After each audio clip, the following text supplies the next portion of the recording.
જય માતાજી મારા કલેજા કેમ છો બધા મજામાં જ છો। આપણે મામાના ઘરેથી આવતર્યા આપણે લાગ્યું હાથમાં અટાણે તો મિત્રો અહીંયા હવે બાજરો કાઢવાનું કામ ચાલુ છે। આખો બાજરો નીકળે પેલા મશીનથી વાઢી નાખવાનું પછી આમાં ઓરી દેવાનું ઠેસરમાં। જો આખો બાજરો નીકળે ને બાકી જો જોઈ શકો છો આ ઢેગલો છે બાજરાનો। આમાં હવે આ એનજેટી ઠેસર છે એમાં કાઢવાનું શરીર મોટું બહુ રંબો છે ઠેસર તમે જોઈ શકો છો। એક એક પાથરો નાખતું રહેવાનો અને પાછા આપણે બાજરો તમે જોઈ શકો છો 72-50 ટ્રેક્ટરમાં લે અટાણે। તો મિત્રો આપણો બાજરો બહુ સારો થઈ ગયો 2 વીઘાનો બાજરામાં 3 ખાંડી જેવું થઈ ગયું। 1.5 ખાંડીનો ઉતારો આવ્યો મિત્રો।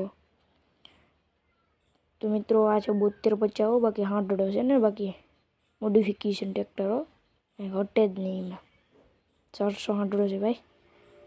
ઓહ આ કાંઈલા ખાલી ફરે ઓહ ખાલી જ ફરે ને હવે મીટિંગો ભરાવી અહીંયા અટાણે પછી તો ખાલી જ ફરે ને જોશો બાપા અટાણે આરામમાં લાગે ઓહો હોય આ કે મારો વિડીયો લઈ લો હું ઓરું આપણે એને વિડીયો લઈ લઈએ યાડી એવું ઓર નાખશે યાડી એ ઓહ અહીંયા તો કેમ છે આખા ખેતરનો બાજરો કાઢ્યો હોય એની ઘોડે ઓર્યો હોય રેવા હાથ આવી જાય આ કે મારો વિડીયો લઈ લે હું બાજરો ખાવી એ ખાધું